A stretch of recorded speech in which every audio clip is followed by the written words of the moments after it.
Hi, and welcome to episode 5 of the Pick and Pop podcast. Today, I would like to welcome one of the most innovative, detailed, and thought-provoking coaches in our game today.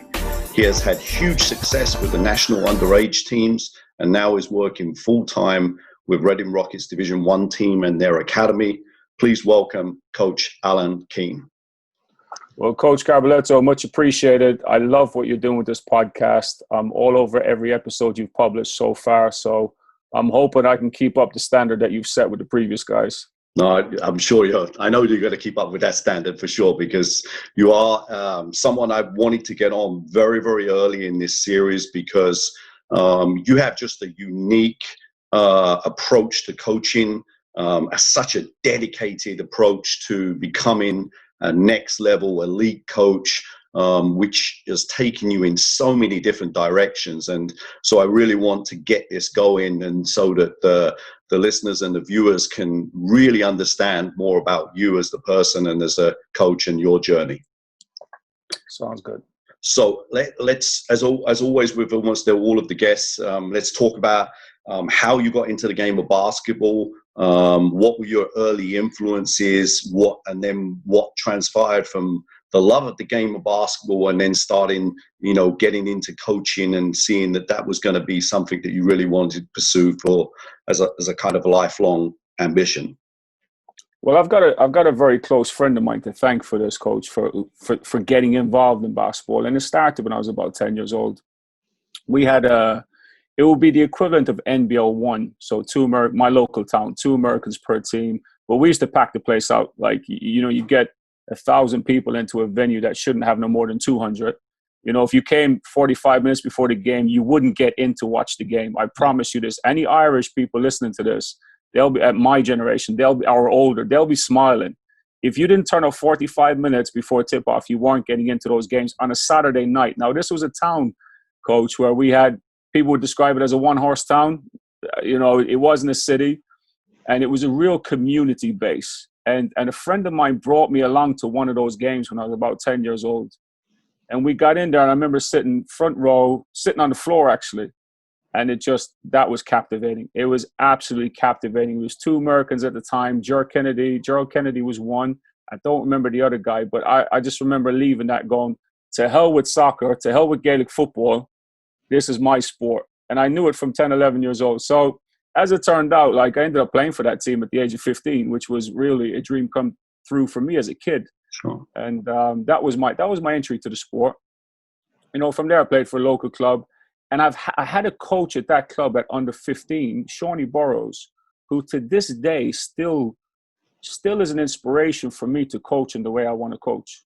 And I still look back to how he coached me, how he was patient, how he connected with us, and how he used to teach us the details.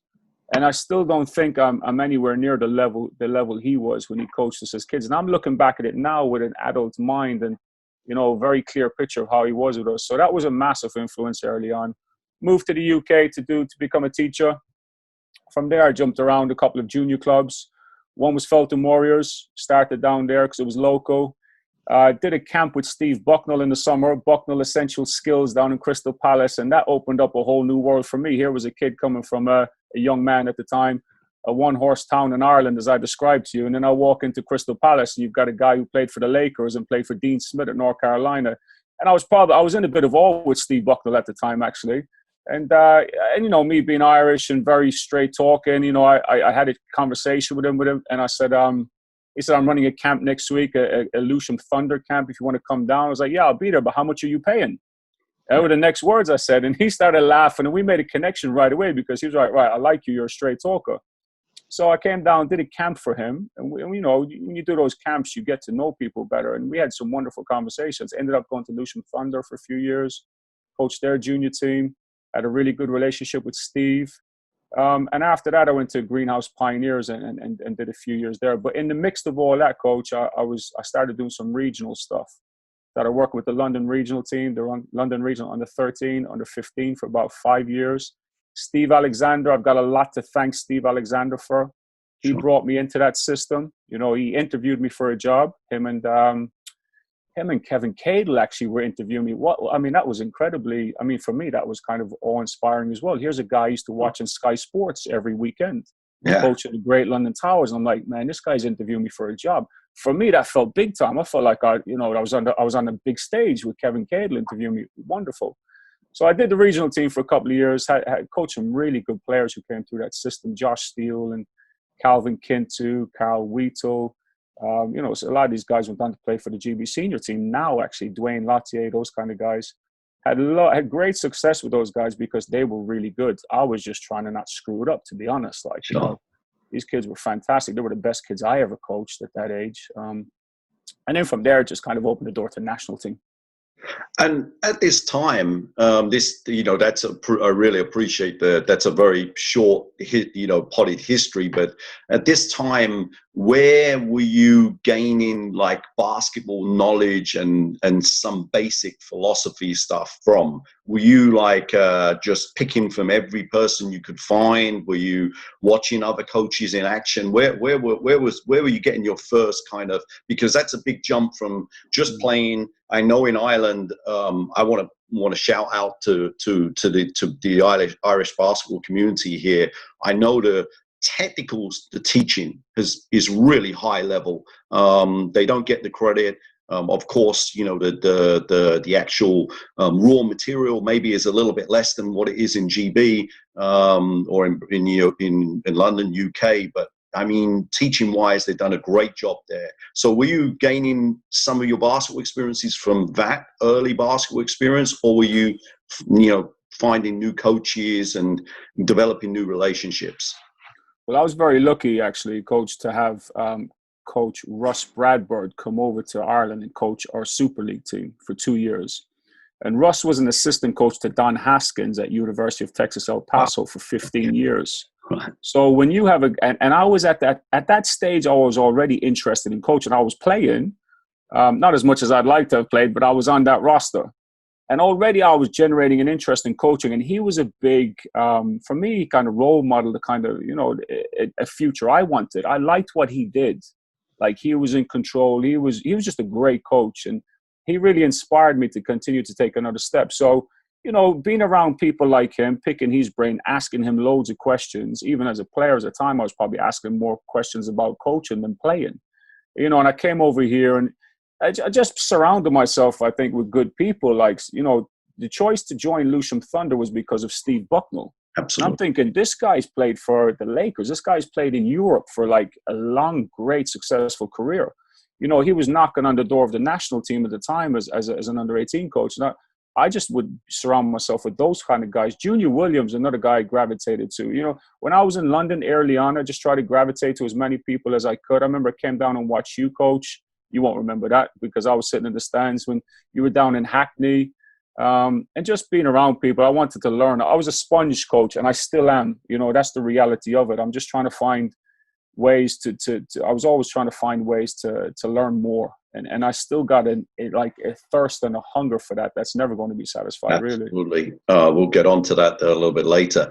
At this time, do you think that you had an innate advantage over some coaches because you had this educational background and that you were, you were really detailed in planning, in preparation? Was that an advantage for you, or was it something that you ever felt that I really understand some of these mechanics of putting sessions together?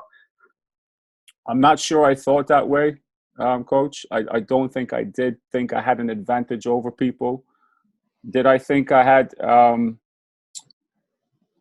No, I don't think I had an advantage. I have to be clear on that one. And even now, to be honest, I've got an educational background. I was a teacher for 10 years. I'm currently studying a professional doctorate. So I'm reading the academic stuff, right? But the reality is when you step on the court, 100% of that stuff goes out the window very often, because it's a bit like when you train to be a teacher. And I was very critical of the teacher training system.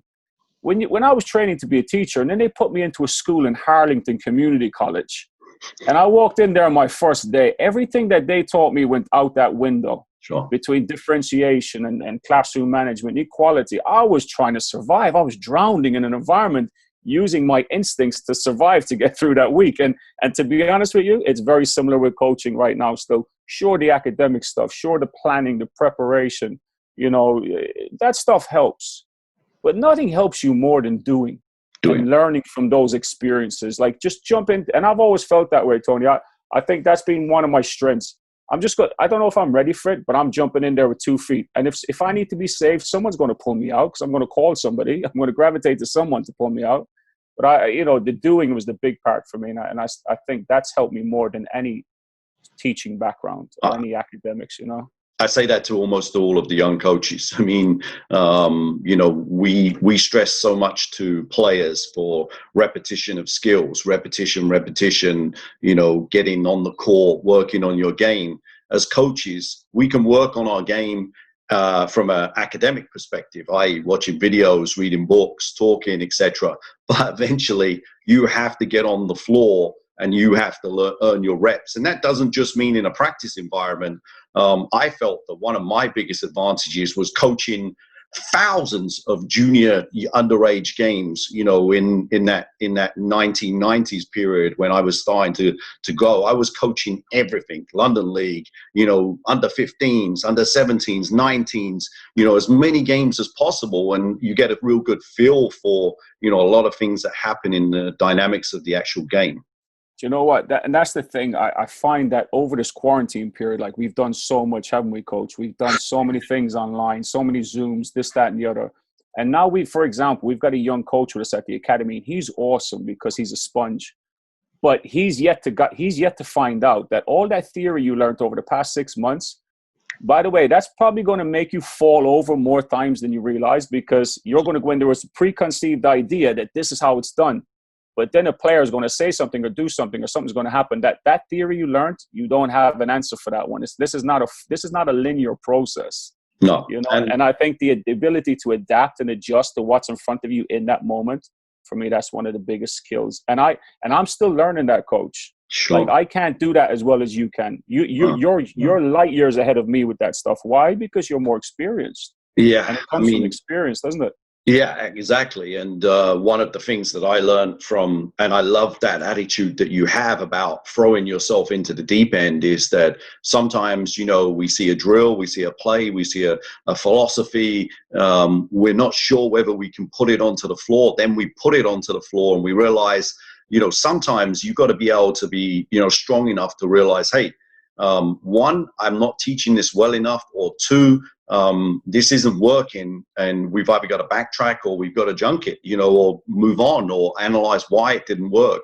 And I think there are a lot of times that coaches go, in with a clear philosophical, or, it's in good theory. But when it comes into practice, they really struggle to, actually get it onto the floor and get it, more importantly, put that information and give that information to the players where they actually can execute.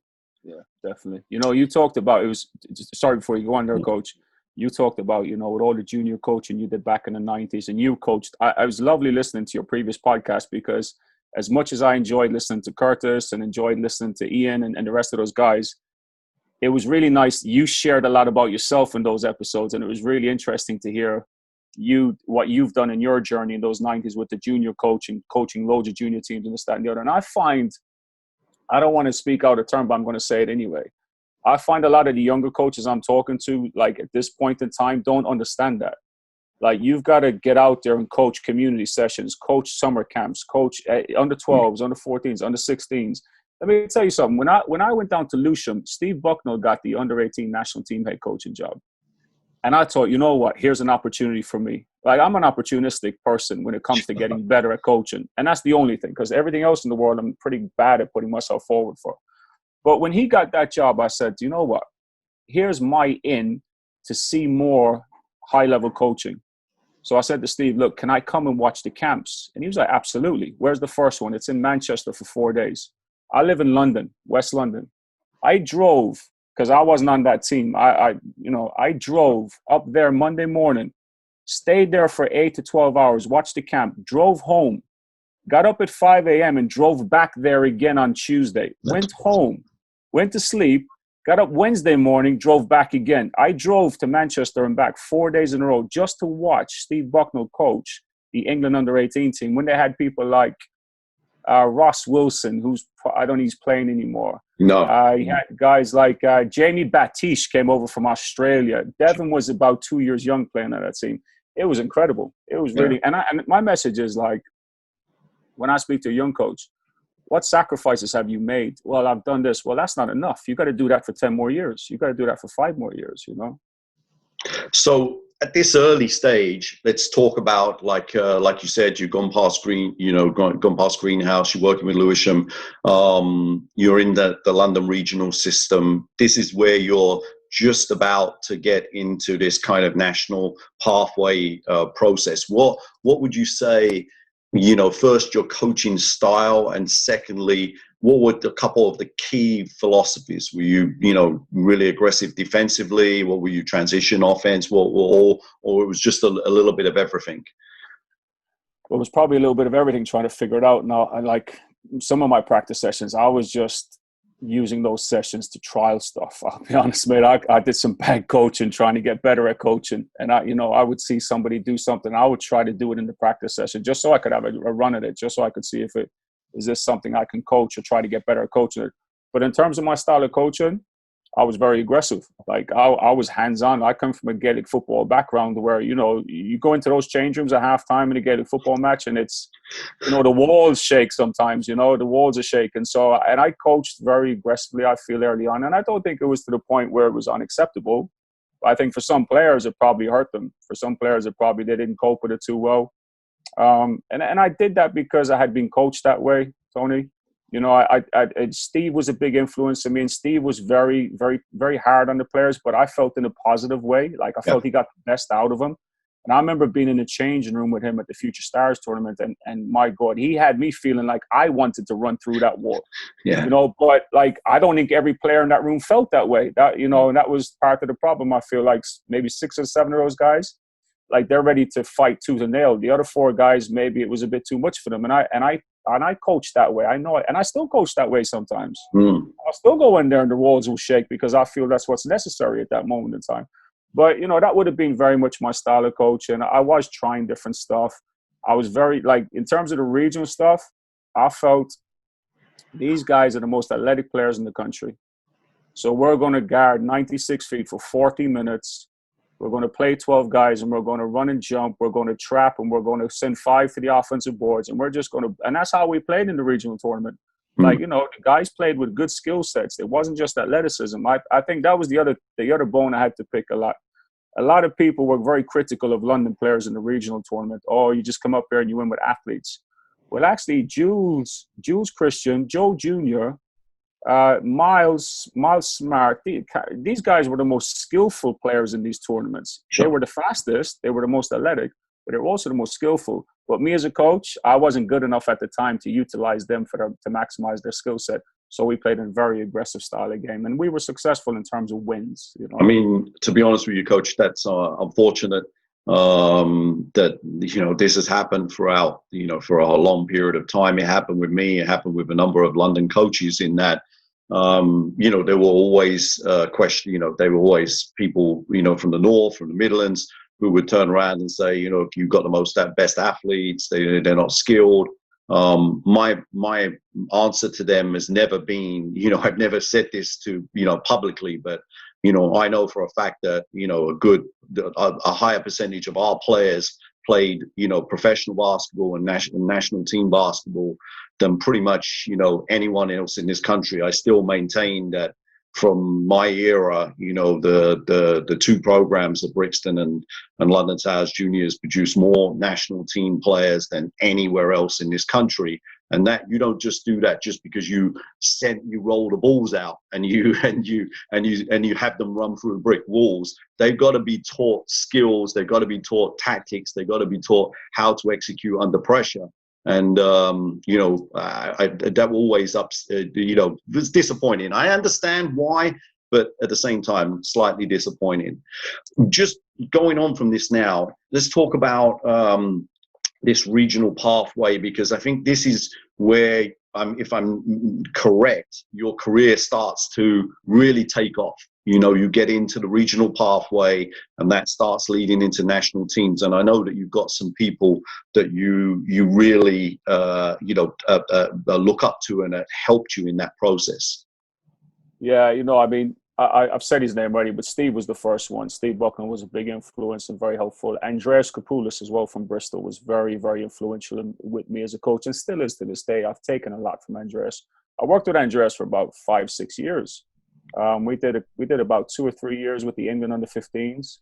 Then we did 2 years with the England under-16s. With I was assistant Andreas, in both of those programs, and that really opened my eyes to another level of coaching, another level of tactical coaching, tactical awareness of how to run a program, how to plan for practices. He helped me take it up a level. Rick Woolridge was another one who was involved in that process with us throughout that pathway time period. But probably the two biggest influences were Warwick Kahn and Vladan Draskovic. They were performance directors at the time. They really challenged me, Tony, on stuff that I'd never been challenged before. Like, why are you doing what you're doing? Well, I'm doing it because of this. Well, where's your evidence? I don't have. What do you mean, where's my evidence? I don't know. And like, okay, you're doing that drill. So what value does that drill carry into the game? Okay, that player has done this. So what do you want to do about it now? It was a lot of like, I don't feel like Warwick and Vladan ever told me you have to do this, you have to do X, Y, and Z. Now, they prescribed their areas of emphasis and all that type of stuff. Sure. But the hands-on stuff, every national team practice, I was always left pondering loads of questions that they asked. I never felt like I was being told what to do, which was nice when I became a head coach at the time after I did my assistant period with Andreas and Steve. When I went on to be the England under-16 head coach in England and GB following under-18s, I never felt like they were telling me you have to do this, but there was a lot of questions that made me ponder, is there a better way to do it? Which I really, really enjoyed, Tony, and I really soaked that up because it allowed me to actually reflect on how good a job am I actually doing, and can I do it better? I mean, it's a great point and two great people to understand. I actually am quite jealous about that process because when I was coming up, I had great mentors, some of the best, Coach Dunning and Coach Cadle, Laszlo Nemeth, all of these, Joe White, people that were incredible influences on me and, really opened my mind to so many different things. But at the same time, this kind of really defined process-driven kind of scenario that you were put into, I think is a great situation, and it is a credit to those two people who have brought on a whole generation of coaches, and I think that's a very important point. So now you get involved with the 16s as the assistant, you get involved as the head coach. What are you feeling now? Where are you? What's your mindset at this time? Are you starting to really see coaching as a career, or were you even thinking about that before? I was still a teacher at the time, so I was still a part-time coach. But the thirst and hunger to be a full-time coach has been there from day one. The reason I went into teaching was probably more to do with finance, Tony. Sure. It was more to do with making a living and sustaining a family. I'll get on to, I'm blessed to do that now, but I wasn't back then. But when I got into that, when I took on the assistant coach with Andreas, and I was telling Ian McLeod this one just during the summer, and he said to me, I think I missed the boat on that one, working with Fab for the past 10 years and just my experience with the BBO. But when every night we'd go back to the hotel, whether it was on camp or in the tournament or the pre-tournament games, and I still have these books, I would take notes on what I think Andreas did well or what we did well that day that I'm adding to my toolbox. Wow. And I also took notes on, and I've still got them. I'll happily share them. They're awesome. I still look back at them. I also took notes on what I would do differently if I was sitting in that seat that's 15 inches to my left. If I was in that head coach's seat, what would I do differently? And and I was trying to be a head coach even when I was an assistant. And I'll be honest with you. And I was nervous and I was scared, but I was kind of, in one way, there was part of me going, I hope he gets tossed. we were playing against Latvia in where were we at the time? I think Sarajevo or some. No, it wasn't Sarajevo. It was Division A. We were in Lithuania, and Andreas was getting very heated on the sideline. And he'd had a tee. I think he'd been teed up already, or he was getting close to being tossed out of the game. And I was trying to calm him down, and everything got calm. And it entered my head. It goes, if he gets tossed, I've got to be the head coach. And it was a kind of a nervous excitement about that, you know, because it's hard to be an assistant, Tony. Like, it's difficult when you want to be the head coach. Like my second year assistant Andreas on the 16s, I was really desiring being the head coach. My first year I wasn't, because I was just learning, and there was times I questioned, am I out of my depth here? Am I helping him enough? Am I giving him enough? And I never felt like I was. I always felt like I got to be better. I got to give him more. I got to help him more. But in my second year, I felt very comfortable and confident, because he probably felt more comfortable and confident with me in that second year as well. But that second year, I so badly wanted to sit in the seat he was in. And we got to the end of the tournament, and he told me he was probably going to step away from it. And he gave me a wonderful conversation and said, you're ready to step in. You need to apply for this. He said, I'm going to step away, take a break from the under 16s. He went on to the under 20s, I think, at that time as an assistant. But he really pushed me towards the 16s head coach. And that gave me a lot of confidence to actually believe in myself as well, that actually I can do this. And that came from him, you know. Let's talk about that very quickly, that point you just raised. It's a really important one for a young coach. We've, had some experiences. Obviously, I've had quite a lot of experiences working with assistant coaches and being an assistant coach as well. And I love that analogy that you just talked about there, because that brings me back to my times, when I was an assistant coach Dunning, and to Laszlo Nemeth, and even with Chris Finch in the lead up to the Olympics. And some of those, feelings, are completely, there are some different feelings. First of all, with someone like Chris and Laszlo, you're just, every second, you're trying to do as many things as possible to help them compute what the next movement is, whether it's a substitution pattern, a tactics, talking about something that the opponents are doing, giving them as much information so that they can compute in their mind and come up with the best decision possible. And you're 100% behind them.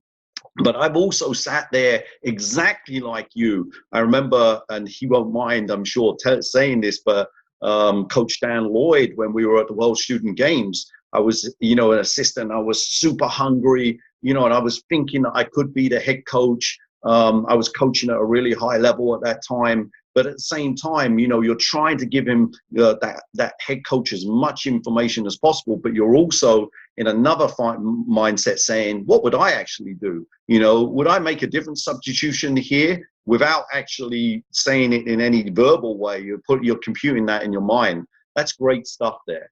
Yeah. But one of the biggest things you said there for me, regardless if you're thinking differently as the assistant coach, it doesn't matter.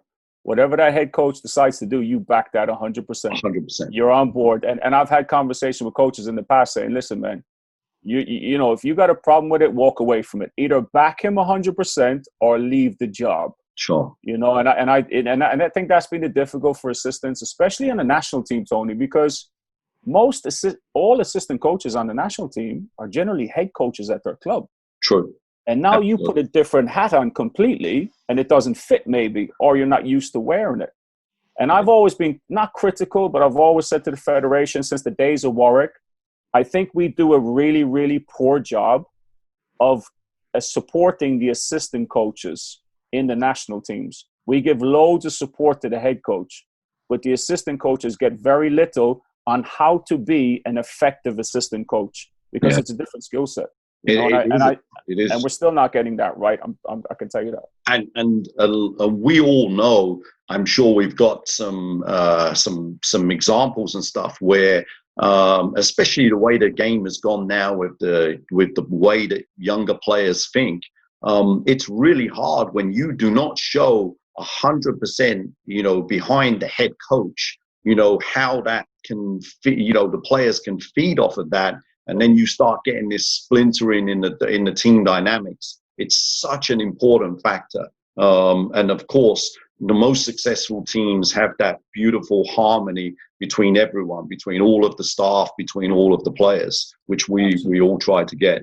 Um, so let's talk a little bit about you. You take the 16s. Let's talk about some of the successes, 16s and 18s. You're at this moment. You've now become the head coach. What's your mindset now? Are you thinking I've got a specific way I want to play? Or are you taking your mindset of, right, this is the group of players and I'm going to fit a system to this skill set of these players? Initially, I would look at what did Andreas do, and that was my starting point. And I went back and studied in great when they gave me the head coaching job. I went back and studied in great detail with the video what we did with the group the year before, style of game that we played, and Andreas was very tactically minded, and I took on that early on. And I don't think I did it well because it was too much for me and too much for the players. Sure. And it was only as I went later in my career, which we can talk about after, where I peeled it back and we actually played better because we did less, but we did it better. So early on, I remember Mick Beck called me up and Mick said to me, Alan, I've seen your playbook. And he said, and Mick is wonderful. I mean, Mick Beck, talk about a guy who's been so supportive for me when I was early on that journey. He still sends me a message every summer, but early in that journey, Mick contacted me quite often and shared things with me to try to influence me without trying to influence me. He was just being very, very giving. And he saw the playbook and he sent me a message saying, I didn't realize you were coaching in the EuroLeague. It was a bit of a joke. Like the playbook was massive. Like we had way too many plays, Tony, like way too many. And to ask the assistant coaches and myself just to remember all those actions would have been impossible. So I was asking under 16s, like who don't run plays potentially for their clubs, So early on, I butchered it. I really butchered it. But the ironic thing is, and this will tell you the reality of it sometimes. The ironic thing is my first year as head coach, we won promotion to Division A.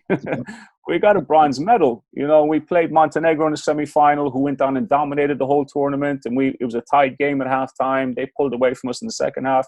And we absolutely destroyed the Czech Republic in the bronze medal game. We ended up getting promotion, which looks like I've done an amazing job. But I'm going to be brutally honest. That was a whole experiment for me that year. First year head coach of a national team. Now, I went above and beyond, Tony. I mean, I put so much into that program, like so much. I can't tell you the amount of stuff we did was off the charts, from getting the players to send us videos every week of them doing S&C, every week of their individual skill development, speaking to all their coaches. People told me, you'll never get the Manchester players. Joe Fober won't let them go. I said, okay, that's good to know. Joe Fober's the first person I'm going to call. Absolutely. Joe Fober, to this day, has been one of the most supportive, friendliest people, our club people I've had a conversation with from a national team point of view. He's just been amazing, So I went to Nelson Bochi Yedim's house. Why?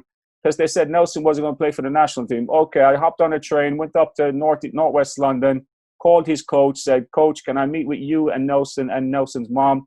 Went in the house with a 3-hour conversation. A couple of things that happened previously they weren't happy about. I said, look, guys, I'm here to set my stall. All I want to do is provide the best opportunity for your son. And we got it right. Anyway, Nelson ended up playing for us. We had a wonderful time. Tony, I did so much that first year that I probably ran myself into the ground. But looking back on it now, so 80% of it probably wasn't worthwhile doing, but I wouldn't change it because I learned so much, Okay, so I mean, first and foremost, you are one of the most successful national team coaches in a European setting, that we've had, winning percentages and big game wins. I mean, talking to our viewership and who watch this, coaching national teams is completely different to coaching a club, team for a whole season, at 8 to 9, 10 month process of a season. What do you think that you straight away bring to that situation, which is is maybe a slightly different? Why do you think that you've had good success in that arena? I'm going to answer that question, right? But I'm going to push back on you a little bit. And I've come back every summer, Coach, and I've said Is success for us coming 8th in Division A? You know, is success for us coming? I've come back some summers, and we've been 5th in Division B, and people telling me, "Great job, well done." And I've never felt easy about that one. But to be honest, it's not landed with me well. I felt, to be honest with you, the last summer we played in the Euros, last summer we finished 8th in Division A, and I felt like we missed an opportunity because we should have beaten Slovenia in the quarterfinal. True. We should have beaten Slovenia, and we didn't. So it's success. I've got an issue with the term success because I think it's very much influenced on many factors, like many factors.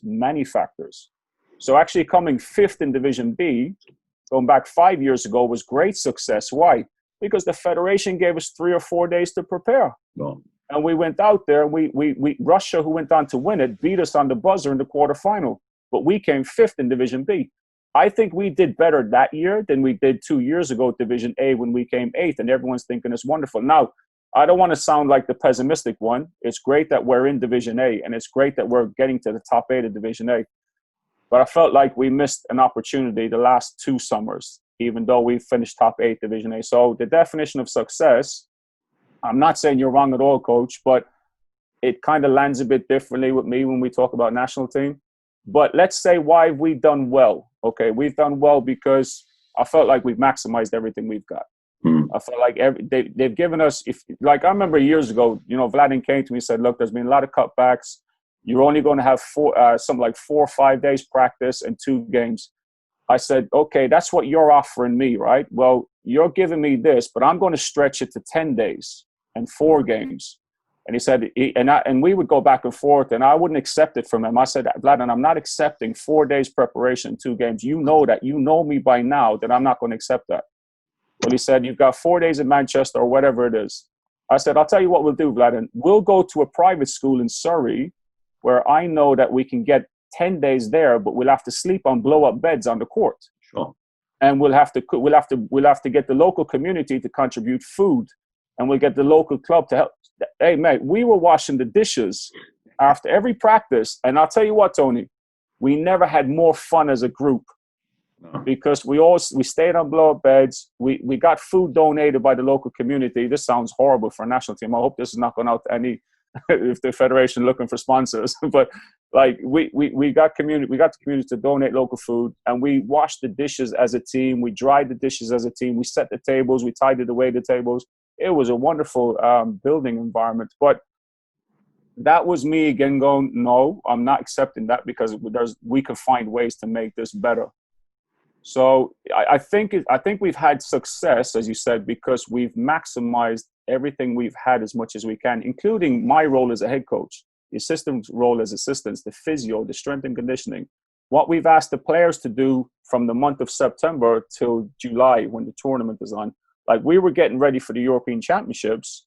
If you minus the last year where the shackles were put on us until, well, I wasn't allowed to contact the players till May until some stuff had been put in place. I don't even want to get into it, but the shackles were on me to contact the players last year until the month of May or something like this. But previously, you could contact them whenever. We would have camps at Christmas. We would have camps at February.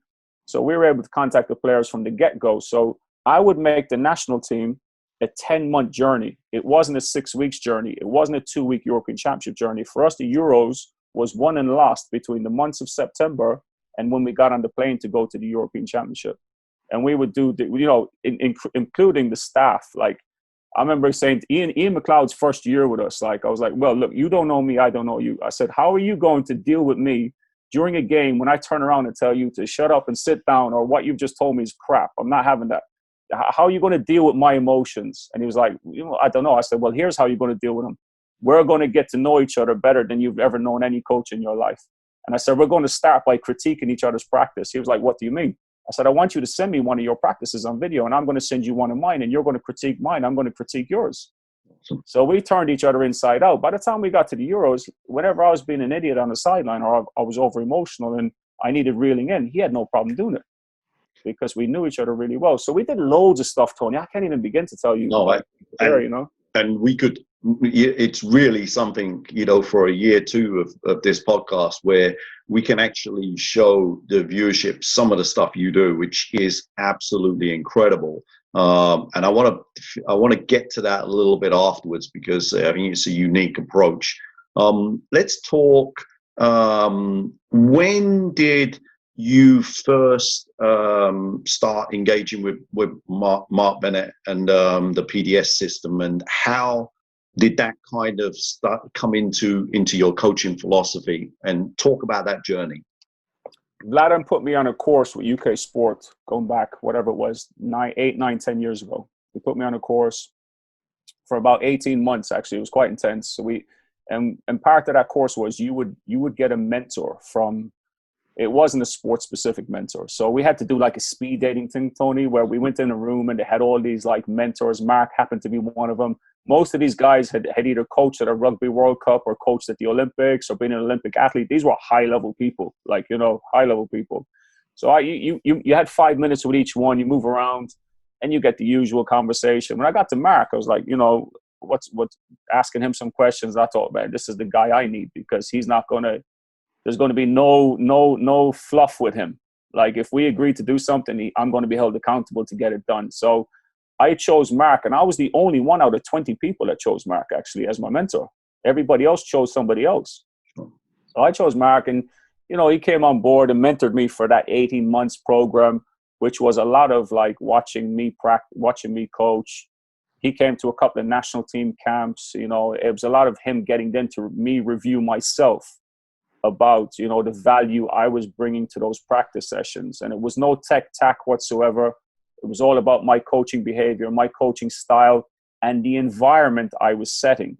Was the environment positive in terms of learning? Was the environment positive in terms of the players' commitment to the choices they were making in the present moment? Whether it was a tactical choice or it was an effort choice or whatever it was, but were they fully in? Were they fully committing to the choices they were making? So I met Mark there. We did like 18 months together. Then like he exited the program as I exited the program. And I was thinking, hang on a minute, this guy has really helped me open up myself as a coach. I got to find a way to keep this guy close to me. So I went to my school. I was in Lambton School at the time, and I went to the head teacher and senior management. I said, I've had an experience for 18 months with a guy that I think he could bring some value to the school. Now, Mark doesn't come cheap because he's world class at what he does. Sure. I'm thinking, right, look, if we're going to bring this guy in, we probably have to be something substantial. And I created some program, influence the influencers, I called it. And where Mark would come in and mentor teachers for like a 6-month period. So he wasn't mentoring me because I'd been through the system with him. But I got him in to mentor these other teachers. But the fact he was in the school means I had access to him every single day. Right. So we built a relationship. He was staying in my house 2 nights a week for that 6 months. We became close, and since then he's been helping me pretty much every year. Can you explain? Let's explain the evolution of the PDS program and how that's the evolution for your coaching philosophy. I think that's an important question at this moment. Yeah, I think Mark's very big on video, right? Because the video, he's very big on reality. So it's not about theory. It's about, look, what's actually happening on the court right now, and let's review that, and then let's decide what's critical to make that better. So with him, it's very much, he uses the word behavior a lot, and I say to Mark all the time, I don't think that word lands with people the way that you intend it to be, because when you talk about behavior, people generally think good behavior, bad behavior, but for him, the word behavior is really commitment. So his thing is like, it doesn't really matter what you choose to do. It only matters first and foremost that you fully commit to it. And once you've got that full commitment to whatever it is you chose to do, whether it's my behavior as a coach or whether it's the player's action on the court, the technical, tactical action, we can now review that behavior. We can now review that commitment, and we can now make choices. We've now got data. And what are we doing with that data to make it better? So for example, if we go into a practice and we say, okay, for the first 20 minutes, the success criteria is transition defense. Well, we're not going to review anything unless the players fully commit to transition defense. So that's a lot to do with the behavior. He'll tell you his thing is behavior. Behavior is a performance. You know, he's not about outcomes. He's about Mm, your performance is a behavior. It's the choices you make in the present moment. sure. You know, and how you commit to those choices is his definition of success more than anything. And so, how do you think this has changed you as a coach? You know, you've said that you first met him, 9, 10 years ago. In that period of time, you've come from regional teams to national teams. Now you're, the head of, GB under 20s coach. You're running your own full-time academy, a Division 1 team. Coaching, a really high level. How do you see this evolution? What do you think has changed? Well, it's helped me to kind of see it it's helped me to start with the end in mind. So if I look at a player, what type of player do I want? Mm, For me, Tony, I want the player who can think and act for themselves. And that doesn't make me redundant as a coach. And this is where me and Mark don't agree on everything, by the way. sure. Like Mark will tell you his job is to make himself redundant. I don't believe my job is to be redundant as a coach. I No. believe my job is to be redundant with stuff we've done that I expect you to do better, but I'm going to give you more stuff now. That's my job, I feel, But if you start with the end in mind, like what kind of player do we want on the court when the game is on the line and you're trying to win? We want a player who can make effective decisions for themselves, because as the game is going on, as the game is live, and I'm shouting from the sideline, okay, we all do it, but how much does it impact the decision the player has to make? Sometimes, yes, it does, but not always. Because why? If that player chooses to go to attack to his right, but the defense jumps to his right, now he has to do something else. He has to think for himself. Sure. So my whole thing is I want to develop, a player who's independent with their thoughts, independent with acquiring knowledge, independent with acquiring skills, and can display like adaptive skills live under pressure. So we're still going to put the framework around it of tactics, technical Sure. and tactical. But Yeah. at the end of the day, what am I trying? What's the whole purpose behind the PDS stuff and why I've changed the way I coach is I want to develop players who can think better for themselves under pressure. But Don't rely on me for every answer. it's great stuff, and there's no question. This developing that player's mindset is incredible. What do you think has held back some of our domestic players here? Because I have a lot of thought process in that, especially with younger players. We don't expose them to a high enough level, at an early age, because it's one thing, like you're saying, to have a player be able to think for themselves. But if they're doing that against their own player, argument's sake, the kid's 16 years old, and he another 16-year-old does something and he counters and he makes the correct move, the correct play. But we also want that player to, if he's good enough, we want him to be able to make that play against an 18-year-old, a 20-year-old, a man. Do you have any thought process on that, and why? Why is the rest of the world, specifically Europe, able to develop a player like Ricky Rubio, for example, or Luka Doncic? I understand generational talents, but why are they at 16 years old playing in the ACB, and we're struggling to develop that, not the athlete, but the decision-making player that could play in that area? Wow, we're going to have to do a whole part 2 just on this topic. It's true though, isn't it? There's so many factors, but if we just stay on that element, like the decision-making element, if we just stay on that, because there's so many factors we can talk about. They start too late. The coaching needs to be better. The competition needs to be better. There's so many things we can talk about. But if you stay on the decision-making element, I think it's very simple, Tony, why we're behind the curve with those European players. It's because the reality is, our player, like I went out to the European Championship under 16s, and 2 of my starting 5 were playing under 16 conference level. Yeah. They weren't playing under 18. They weren't playing senior men. They weren't even playing the highest level of under 16 in this country. But they were 2 of the better players on our under 16 team. But they had been playing conference under 16 for the whole season. Crazy. So for me, the biggest thing is, and it's why at Reading it's tough at times for us to win. Like, we're playing David Chive 30 minutes. Sam Grant, when he wasn't injured, would have been playing major minutes. And it's tough. At the end of the day, what's your purpose as a coach when you coach a team? What's your why? Why are you coaching? Ian McLeod better be trying to win with Newcastle Eagles. Sure. You know, Paul James is going to be trying to win down in Plymouth. But if you look at like our under 18s, our EABO, our Division 1 men, Division 2 men, I've always said that under 18 players should be playing senior basketball. If you're in this country and you're under 18 and you're on the national team radar, you don't even have to be in the 12. If you're on the national team radar, if you're in that squad of 2022, you should be playing senior men's basketball, because those decisions that you make at senior level, you don't need to make it under 18 for your club team. No, because that challenge, the obstacle, the challenge is not in front of you at under 18. I remember when I was looking at video of our players for under 18s, and one player, I said, look, can you send me your game? Dad, mom, coach, can you record his game next week and send it to me so I can assess him? The kid took a three. He had 58 points, took a three, missed a three, got his own rebound, missed the layup, got his own rebound, missed the layup, dunk in one possession. And like he's scoring 50 or whatever. And I'm thinking, there's no way in the world you're going to do that against France in the summer. So this is not. So now me as a coach, Tony, I can't assess this player.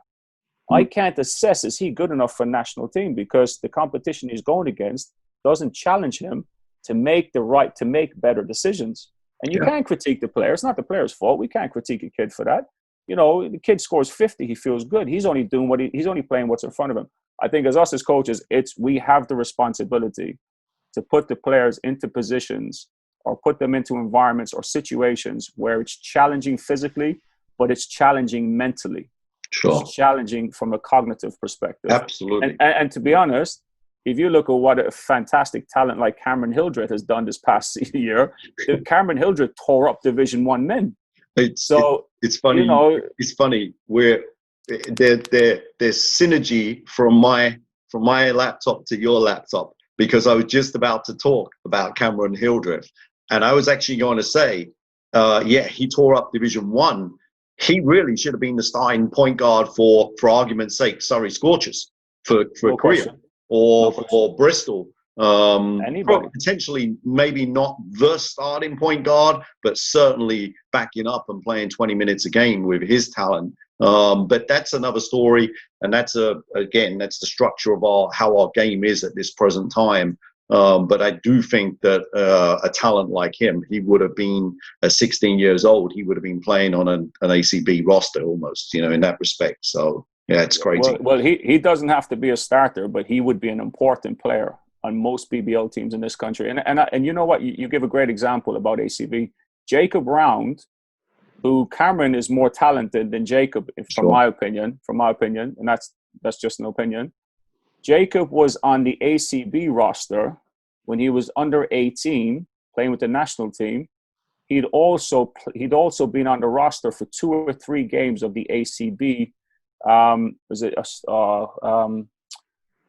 Fuenlabrada.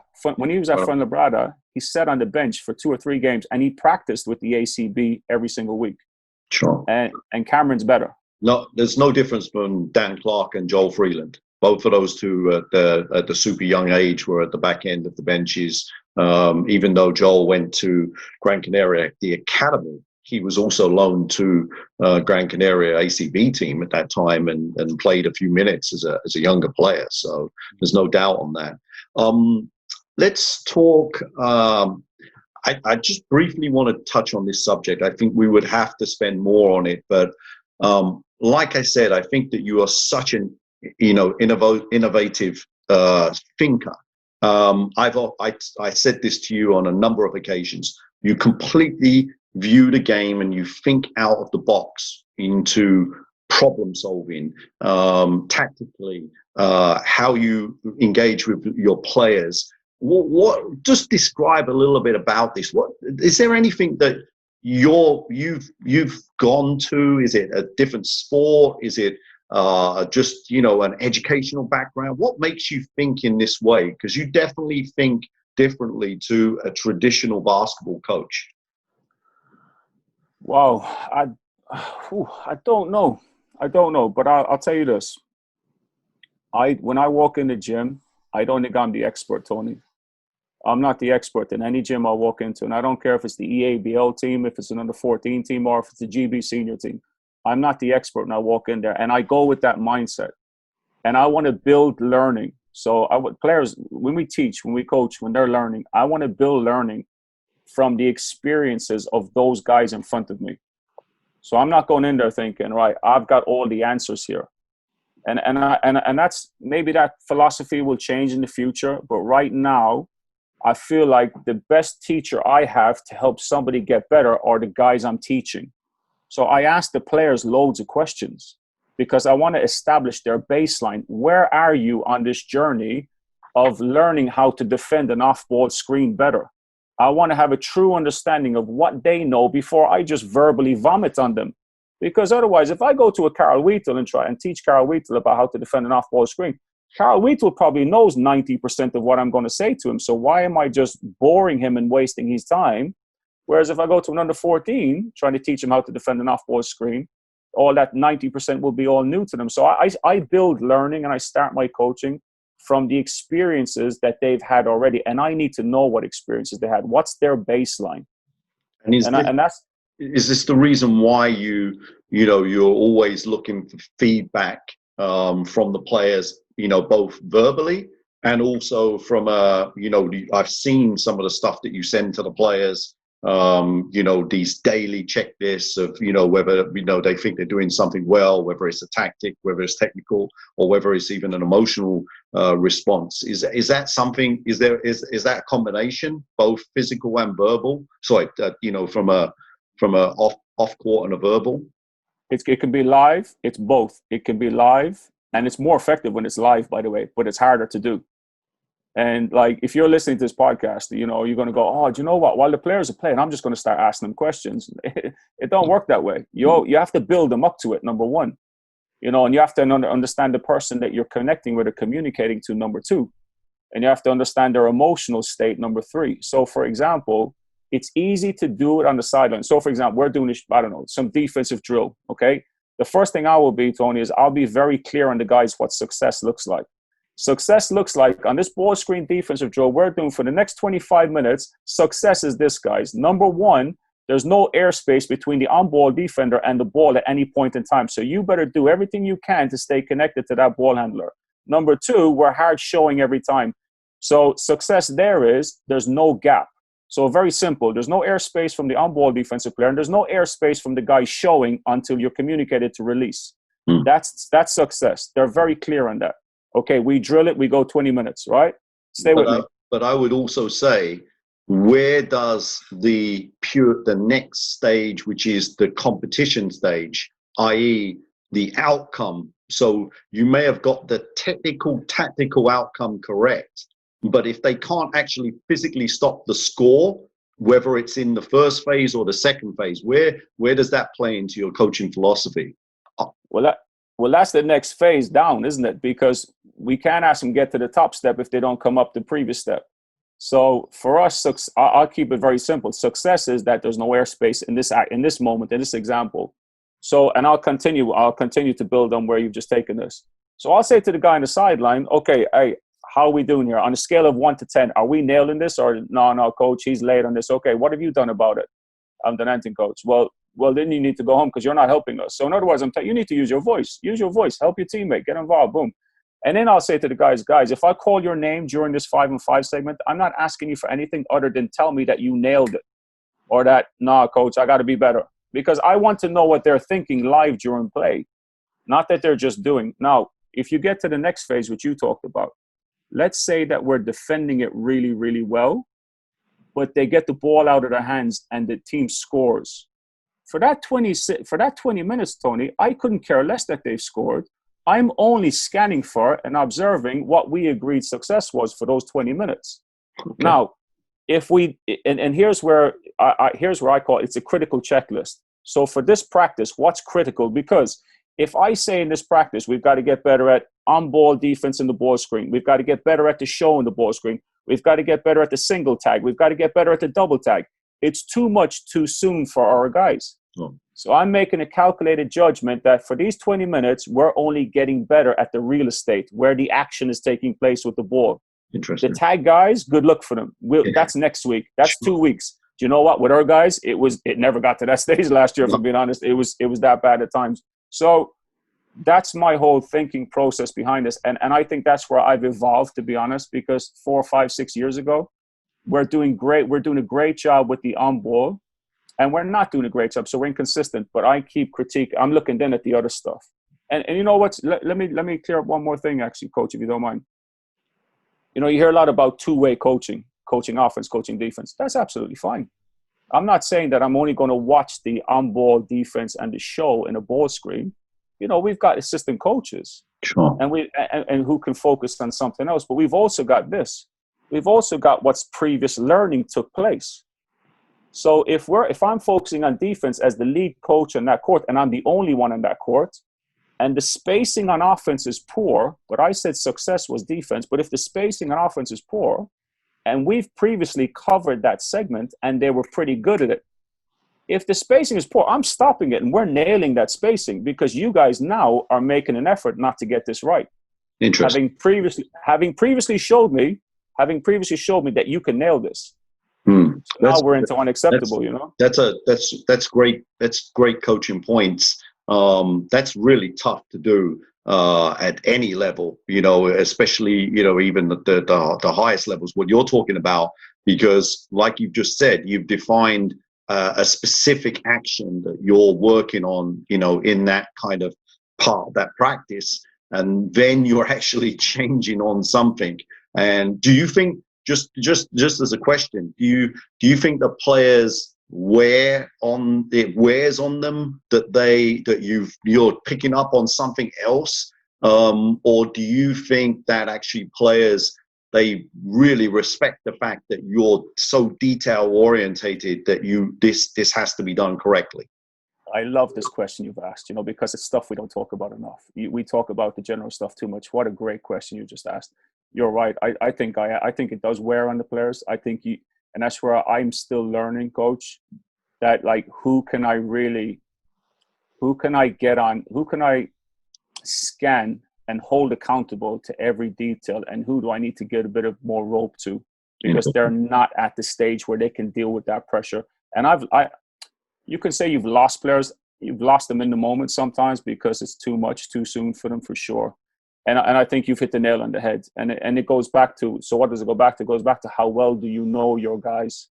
How well, and that's been the challenge with national team, actually, when these club players come in, sure, not knowing how, like Mate Ocaris, my God, I can throw anything at that kid, whether it's my emotions or a tactical overload, and he'll just embrace it all, and he'll be able to manage that. There's been other players where it's just too much too soon, or they haven't had enough nurturing, to be honest with you. Sure. You know, they haven't had enough. Hey, listen, we're talking about 18-year-old national team players. It's the same with the pro guys we signed. They're probably worse. Yeah, they're probably more sensitive, actually, if I'm being honest. Yeah, you know. So you're right. Yeah. I'm going to ask a very quick question about that now. But just to say, from my perspective, I mean, you know, for my whole career, players will tell you, you know, in a scrimmage situation, I stopped the scrimmage too many times because I'm not accepting, you know, if we are drill and we've really worked hard on something either technically or tactically, that when we're in a scrimmage situation, that has not been done correctly. And if I have to reinforce that fact by stopping the scrimmage mid-flow, and that can wear on players, I know it does. I mean, when on my season reviews and season feedbacks, you know, that's always the one of the first things that comes up. Oh, coach, you stopped the scrimmage too many times. You know, we don't have a good flow. So, you know, sometimes you're in that stage of like, do I just let them go and they making the same mistakes or making a mistake, or do I stop it and then get the players in some sort of frustrated mindset? Well, there's two things for me there. Number one, that's why I use the guys on the sideline a lot. I hate, if we're going 5-on-5, I hate just having 10 guys. I'd rather go 4-on-4 and have 2 on the side, because I'm going to use those 2 on the side. You're going to do the work that I need to do.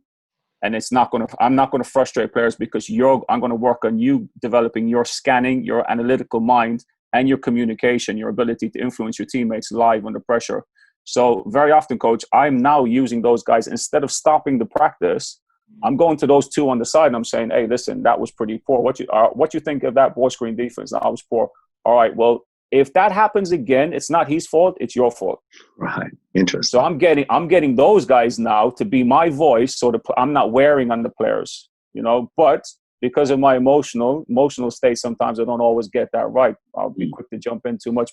And the other way as well, I find that, like as you said, I think you're right. We do wear on the players a bit too much when we're asking for so much detail and we're holding them accountable to everything. The use of the video is huge. Yeah. Because the video doesn't lie. So I've got like a guy last year who didn't want to play any defense, and okay, I'm wearing on him in practice, and or I'm getting the players to communicate and blah blah blah. We sit down and watch the video the next day. I'm going to say, tell me what you see. I'm not saying anything, but we're focused on defense. Just tell me what you see. And you see him getting shorter in the chair. You go from 6'7" to 6'4". But it ends up being a healthy conversation because why? It's honesty and it's reality.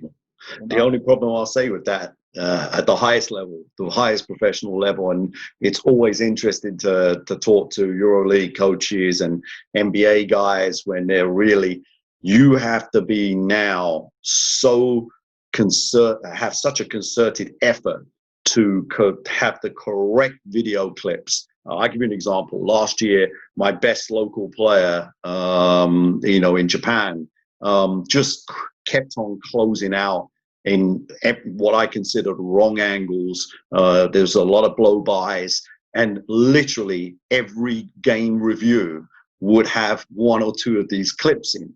And, my assistant coach would bring me 50 or 60 clips, and he'd say, right, 3 or 4 in this area, 3 or 4 in this area, and I've got to choose them. And I'm saying, look, we just can't keep putting Manny in this position, but maybe what do? Maybe we give him his own individual block so that the rest of the team doesn't see it, so he doesn't get embarrassed if we put this into a team meeting type of situation, or we're going to do it because we got to embarrass this guy to actually play better defensively, or et cetera, et cetera. There are many, many different ways and philosophies. My point being is that as coaches, we're always under this challenge of the right amount of video and what is the most productive way of showing that video, in whether it's individual or whether it's in team aspect. Which is why I like listening to you, and which is why I like listening to coaches who coach at that level, like that high-end European level, overseas, international, because that's a world I don't know about. I can have all my theories, coach. I can have all my philosophies. I don't know what's that like with a Leb Silver team, with a Leb Gold team, with a pro team from Slovakia where there are 12 pros and not only 4 or 5 pros and the rest are academy kids. So I'm still thirsty and hungry to experience that. But that's why I like listening to your experiences. I got two questions on where you are now. So first of all, what do you think are the challenges? Specifically now we're talking about Reading Division 1. This is different. Now you've been there for a couple of years. I'm right in saying you're going into your 3rd season. Is that correct? Yeah, going into the 3rd season. Two and a half if you count half of last year. You going into to this season. It's a long season. Injuries. You had many injuries last year. Up and down form. Trying to integrate imports with local players. Trying to integrate younger players. Talk to me about that process, what you're learning from that process of being involved in, that level of competition, which is basically professional basketball in this country. Well, I'll start by saying on one hand, it's frustration. It's frustrating because it's not frustrating anymore because you get to a point you go, well, what is it? And then you're clear on that, but not everybody's clear on it. So you have to deal with it sometimes. Our situation at Reading is because the academy program has the biggest influence on the program. If you combine the men and the EABO, the purpose of the academy probably carries more weight and significance than any other team in that club because it's a developmental stage, and players moving on to be pro players and helping their future with university or whatever it is becomes a major focus point. And I'm very lucky that I get to do the academy full time in the Division 1 men, but I feel I've had to we're trying to win. Don't get this wrong. Every single time we step on court, we're trying to win. But I know to win at Division 1 men, I will need more senior players. That's my feeling. That's my gut feeling. I will need more. It's so hard to compete with the Solents of the world, Worthing, even though Cameron was better than most senior players in the country, but they were predominantly senior players. And, it's harder to compete with those guys. So I've had to retrain not now, but a couple of years ago, what's our purpose? Is our purpose to win trophies, or is our purpose to develop players? And it's both. But, if we really want to win trophies, then we don't play the academy kids and we bring in more senior players.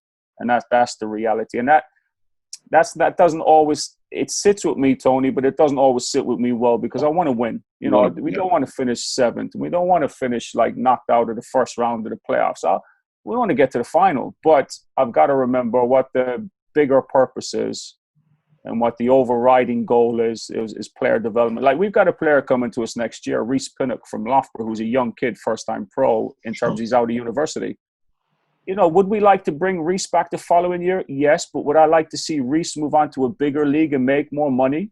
Yeah, I'd prefer to see that, for sure. But then again, when you have that system, we're starting all over again. So last year we had 11 out of 12 new players, 10 out of 12 new players. This year, we'll have all new players except for 2 guys, you know? So, and that's the way it goes every year, There's a high turnover. Really quickly, how have you adjusted to, like what I call, and it's not a derogatory term, but the grind, the fact that it's week in, week out, same players, same staff, same facilities, same teams you're playing against. I mean, how do you feel about, do you get into a rhythm? Do you feel good about that kind of process? You think that, you've mastered some of those things there? No. I've not mastered those. I'm still trying to figure that out, to be honest. Number one, it's not a grind, because I coach basketball, man. Exactly. But it is a grind in terms of the day to day. I'll leave my house, like, in terms of the grind, let's say, and I'll get on to where I feel it's a challenge. But I leave my house at like 6:30 a.m. on a Tuesday and a Thursday. I get home at 10 o'clock that night. Wow. Because I got academy in the morning. I got Division 1 after that. Then I've got school stuff and, the academy guys. And then we're back in with men's practice in the evening. I'll do that on a Tuesday and Thursday. And I drive. You got to remember, I drive 75-mile round trip to get to and from work. Wow. Monday's every day's a long day. And then you put the double headers in on the weekend. Before you know, man, it's getting pretty tired. And that's when I coach bad, to be honest. Right. When I'm tired, I coach, because I coach with emotions. I get frustrated. So I've got to manage the whole week well for me to coach well, to be honest. But in terms of like the grind of the same guys every day, the same things, yeah, it becomes a bit, not monotonous, but it can become a bit like, not repetitive is not the word I'm looking for. I've got to find ways to connect with them differently and better. So I try every day, Tony, to spend a bit of one-to-one time with these guys. Awesome stuff. And I find the time before practice or after practice, sometimes I'll shoot around with them. Like one of our guys last year, he was just all over the place. He was, he wasn't happy. After practice, I would say, hey man, let's go. Me and you, come on, let's go shoot. And we would just talk about social stuff. We would just shoot the breeze, basically. And I just wanted to take, right, we're in a basketball court, but let's just talk about something different. Do you know who's great at doing that? Let me guess. Paul James. No. Rob Paternoster. Nick Nurse. Oh, Nick, that's not a bad page to take out of a book, is it? Exactly. That's my point. Nick's unbelievable with that. One, because he was a great shooter, back in the day. But secondly, he's unbelievable at just connecting and making something fun out of a situation. He'll make a couple of corner threes and challenge the best three-point shooter to do so. And, he's really, really good at that connection and making likeness of kind of a longer process situation, something that, same guys, same practice, get him ready for the same thing. And I guess that's, how he's been so successful in the NBA, because he's just got that ability to connect to people. That's awesome. Great. Next quick question. Just give us I'm not going to ask about your daily sessions and stuff. That will go too much, but pre-game, halftime, post-game. Talk to me about like where you are now. What are you doing? Heavy technical pre-game, halftime? Are you coming in with 5 quick clear points? Post-game, what's your process? Pre-game, I've toned it down. Pre-game, I've toned it down. We're not getting heavy tactical. At that point, I'm asking the players to remind me, because we've worked on it during the week. And I'm going in the change room, and sometimes it depends. It's very much, but what's the common theme? The common themes are, guys, remind me what success is for today. What's the keys to the game? And then I'll ask them, like, if I know, like, R5 is guarding R5. All right, hey, Liam, tell me what Travis's go-tos are. Like, you remind me. So it's on them. I'm asking questions, and I'm asking them. So I want to be crystal clear, because I can go into there, Tony, and I can say, right, guys, the keys to the game are boom, boom, boom. Hey, when he does this, we're doing that, blah, blah, blah. I don't know what they're digesting. I don't even know if they're listening to me. So I want to go in there and test them. It's an assessment, but it's informal. Hey, guys, just remind me what's the success look. Remind me the 3 keys. Remind me what's happening when this happens. Okay, we know they're a fast break team. Remind me how we're approaching this. Remind me how we're going to take away their strengths. Just remind me, guys. And I'm sniping, guys. I'm calling guys out. Hey, Leon, listen, Travis is killing teams on the block. What are you going to do to stop it? Just remind me. What did we work on Thursday? So I'm trying to connect them to what we're trying to do, as opposed to just verbally vomiting at them, and not knowing what's going in, So that's pregame. Halftime, let's review what we agreed. Let's review what you guys said you were going to do in pregame. So that's the first thing. Second thing, did we need to adjust to do something different that we didn't plan for? Because the game changes, Tony. We can have all these wonderful plans that, it's like starting the game. You go out there and they do something different. That guy who's a non-shooter hits 3 threes. All of a sudden, you got to make an adjustment, adapt. Yeah. So, but sometimes, I'll be honest, and I've told my assistant, and I think this is where I've got better with my emotional control. If I think that our effort and our attitude was poor in the first half, I'll say by the way, Dan Lloyd's assistant, you talked about Dan Lloyd a while ago. I'll say to Dan, he's wonderful, by the way. I love away games with Dan because the stories are incredible. Yeah. But I say to Dan, I'm going to go in here and I'm going to light a fire. Like, I'm just letting you know I'm going to go nuts on guys right now because their attitude was poor, their effort was poor. And that's halftime. Okay, there might be one more adjustment in there in terms of how we're defending the low post. We're not going to double it anymore. We're going to go zone on every post catch, let's say. There might be a tactical adjustment because I feel that's necessary. Sure. But sometimes I'll go in there and I'll let them have it because I feel that's what they need as a kickstart. Yeah, that's great stuff. But post game, Tony, I've learned to just keep it short. Sure. I've learned to just, whether you win or lose. And a loss, in the past, I've gone in there and just oh God, just made it worse. I've made it worse, and you learn from that.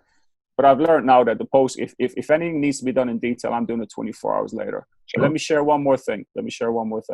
I spend every Monday morning when I go back in the office. This is the privilege of being a full-time coach. When I get in the office Monday morning, I watch all my timeouts from the weekend. I watch the pregame, I watch the halftime, and I watch the postgame. We record them all. And you have someone that's specifically zooming into you, or do you have someone standing by the timeout huddle? What's the situation with that? That's an unbelievable point. I've not heard of that before. Not often. I've heard people do it and one game, but not consistently. Hey man, I can send you anyone you want. I've got them all for the past 3 or 4 years, EABL included. And I watch them every Monday. It takes me about 20, 25 minutes to watch them Monday morning, but it's helped me to deliver better, to be honest. Because I'll watch it back and go, oh my God, that was awful. I just vented and moaned at these guys. They got nothing from me. That was crap. Yeah. So the next 2 minutes were poor, but I'll go into them saying Tuesday, hey guys, listen, you were really poor at the first 5 minutes of the third quarter, but that's on me. Because I didn't give you any quality at halftime. I've said that to guys. Now, I'm not saying it every week. If I'm saying it every week, I need to go do something else. But, I will be honest with the guys from time to time. But basically, last year, Dan was recording it on his phone sometimes, and he'd send them to me via WhatsApp. But we normally have a video camera, get one of the assistant coaches or our team managers doing it.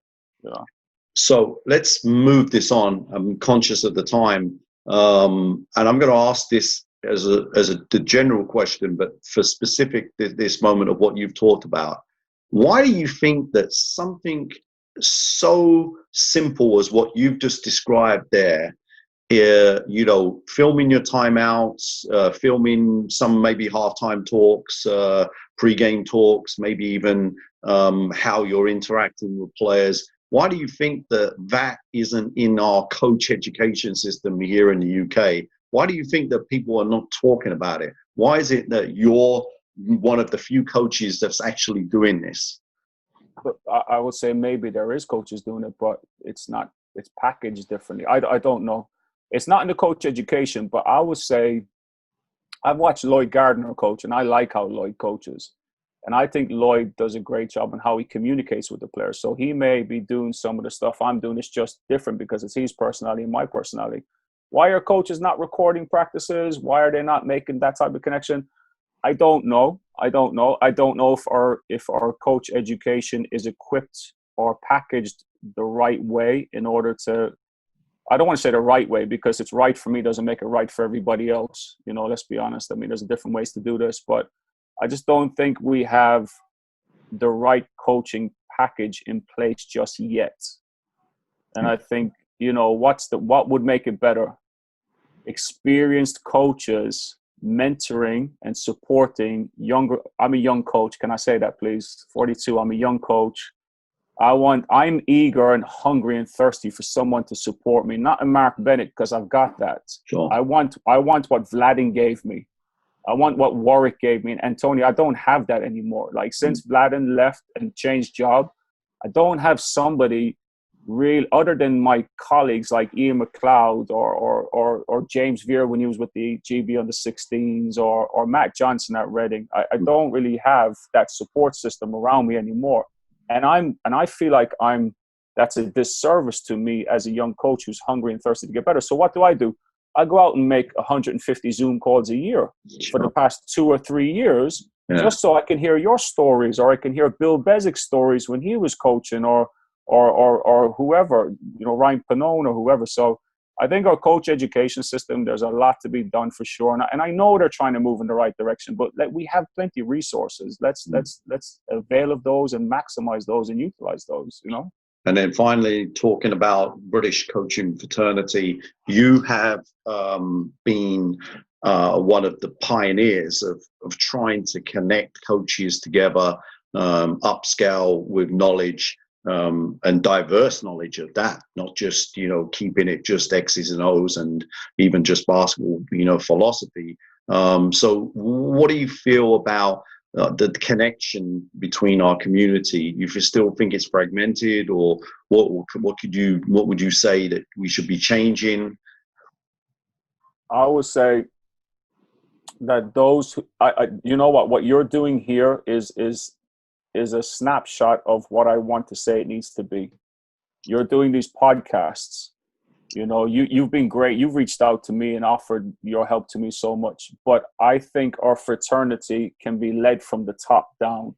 And I think for too long, we've waited for people younger coaches on the grassroots just to mingle and connect. And it hasn't happened as much as we. So what do? So we complain about it. Mm-hmm. But I asked Chema, who's the GB senior women coach, I said, Chima, would you not be willing to support all the junior national team coach? And I spoke to Nate a couple of weeks ago, and he said it's something he wants to do. Well, let's do it then. Like, let's do it. Go ahead and do it. Like, I didn't want to be the one, by the way. I'm going to publicly say this. I didn't want to be the one that did these Zoom calls during lockdown. Oh. Because to be honest with you, selfishly, I've been doing it for 2.5 years now, 2 years. My very first one was Joe Montegna 2 years ago, which we butchered it. My second one was Ryan Pannone, which was, and we butchered it because we asked Joe terrible questions. My second one was Ryan Pannone, which made me go, what? Tagging up? What's that? Yeah. Now I went out and I did as much research on tagging up. And Ryan Pannone sent me, and still is to this day, who am I to Ryan Pannone? He's a G League coach. I'm a young coach in Britain, He still to this day sends me drills he does with rebounding, all this stuff. So my message is this, Tony. I think people like yourself, and you're doing a great job with this podcast, but I think people like yourself, Dave Titmus is hungry to help me. Dave Titmus, the conversations I've had with that guy are incredible. Look, Chema, I said to Chema, why aren't you formally helping us junior coaches. Ryan, Nate, I feel the same way. There's too many great resources in our country that we need to avail of, that I guess in one way they would have to volunteer to do it, but in another way I wish our federation would connect with them, utilize them, because I'm not going to say that anybody should do something. Why? Because there's probably a reason they're not doing it. There might be past stuff that's happened in the past, because I'm experiencing it now a little bit myself, but there might be stuff that's happened that they don't feel connected to basketball in this country or supported. Yeah. You know, our problem from our national team federation stuff is that, and even to our governing body at times, is we just don't have enough high level basketball people involved in the sport at that level. I mean, you only have to look in Spain and the rest of the countries in Europe where they have an ex-national team coach or player that's in one of those positions. I want to ask just a very, very quick question. This was really important. Do you think that if you had been, say, in Greece or Turkey or Spain, that you may not have gone into, say, professional coaching because you were so successful in national team coaches? Because I've seen coaches in those countries stay within their national junior team program and be paid full-time year-round as coaches. Do you think that was something, if you were in another country? If I was in another country, I wouldn't be good enough to be a national team coach, first of all. That's fact. Okay. No, you can disagree or whatever, but I've said this for a long time, and I'm going to answer the question in a second. But us as national team coaches, I think we've got to be very lucky and understand where we're at and the weight division we're punching in. Because to be a national team head coach in Serbia, or like the Israeli coach said to me, when he lost, we sat down, we had a coffee we were drinking till 2 o'clock, 3 o'clock in the morning. He said to me, Alan, he said, I'm sacked. I said, what are you talking about? You got the bronze medal game tomorrow. He said, doesn't matter. We didn't get to the final. I know when I go back, this was Division B under 18. He says, I'm sacked. I met him the next day. They won third place, and third place that year didn't get promotion because the host nation was Latvia, somebody else, and they'd already been in Division A and they'd finished last, but they were hosting, so they were going to stay up. So only 2 teams got promoted, us and Croatia. And I met him the next day, and he high-fived me in the corridor. He said, I think I'll play the lottery tonight because I seem to be getting a lot of things right. I said, what do you mean? He said, I got sacked this morning. Wow. Before the game. You see, he knew he was not going back to a job. So for me, I think that's my point. The pressures in those countries to be a national team head coach are very different to the pressures we have. Mm. And if I was, anyway, to answer your full-time national team coach, absolutely. I'm Irish, coach, you know that, right? With green blood running through these veins. But I have so much passion for the GB national team because it's given me so much. It's given me an opportunity to grow and develop as a coach. Like this summer, like the thing I missed the most more than anything was the opportunity to coach under 20 Division A. It broke my heart, in fact, actually. And I love it so much because it's given me so much. A relationship with a Carl Wheatle, one of the nicest guys you can meet. You know, a relationship with Kane McKellar-Henry, like these wonderful players that we have. A relationship with a coaching fraternity that's enhanced my social life, you know. The national team has given and an opportunity to be competitive against the best players in Europe, the best coaches in Europe. What a privilege that is. So if I could be a national team coach full-time, I'd grab it with 2 hands. Okay, 2 minutes. End of game situations, 3 questions. Favorite player that you've coached? That's always a tough one, but I'm going to put you on the spot. End of game situation. I thought you were going to ask me to bring out the board. I was ready to go. Favorite player to coach? I've mentioned his name already. You know, there's a few. Carl Wheatle, Jacob Brown, Mattiakris, right? They're the easy ones because they'll give you everything they got. But Romario Spence, everyone told me, don't take him on the national team, Kid was a dream, but it took me 6 months of building a relationship from September to Easter time before he would let me in. When he let me in, he gave us every single thing we got. Double, European Championship semifinal, European Championship final. I was told not to take him. He's a nightmare. He's a dream. He turned out to be a dream. Awesome. Favorite coach, basketball coach? Simple. Hubie Brown. I used to go through all the league pass games 5 years ago, whatever, 10 years ago, even you could have the option to watch 10 games, you know. Sure. I would go through each game to figure out which one was Hubie Brown commentating on. And I don't care who was playing. That's the game I was watching because it was a clinic every time he commentated. We'll ask Coach Dunning about some stories, but I was very lucky that at Hoop Summit in Barcelona, I want to say about 97, 98, I had a 5-hour dinner sitting next to him in an open top restaurant. So yeah, very, very lucky. Just picked his brains. Last question, favorite drill. You can just quickly explain this one. We're at 1 hour 30, but you've got 1,000 drills. You pick the brains of everyone. What do you go to? What's something you run all of the time? Oh, that's a tough question. Anything that's got. I don't like isolation drills. 1-on-0, 2-on-0. Anything that's got an advantage in it. So disadvantage drills. So if you're looking at 3-on-2s, 2-on-1s, 5-on-4s, whether it's offense or defense loaded, I spend most of our time on that type of stuff. So to be honest, Tony, like I was a drill sergeant, like boom, boom, and had books and books. But right now I'm taking snapshots of our offense, snapshots of our defense, and we're going 2-on-2 +1, or we're going 3-on-3, or we're going 4-on-4. And that's my favorite thing to do in practice. Right. Great stuff. Coach, we could go for, hours, 2, 3, 4 hours, because there are so many directions. This is really just a snapshot of, who you are. Like I said, I just think that you see the game in such an incredible way, not just a unique way, but an incredible way. Your dedication to becoming a better coach, getting better each day is just an inspiration. And I want to thank you for being on the Pick and Pop podcast today. Before you boot me off, let me say something real quick and finishing up. Listen, what you're doing with this is you're number one on my podcast list, and I listen to podcasts every single day, mate. You're number one on the list because the guys you've had on, and I've got Mark Dunning on my bike ride today. He's going to be in my ear on my bike ride today. It came out Wednesday. But what you're doing with this is brilliant. I've only one complaint. You need to do more. I want 2 a week, mate. I love these podcasts. They're absolutely brilliant. But Tony, all jokes aside, personal thank you from me to you. And you'll hear this from a lot of your guests. I'm sure you've helped me a lot.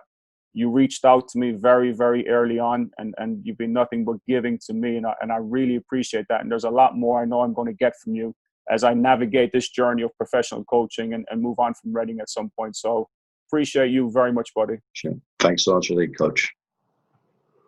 Awesome stuff.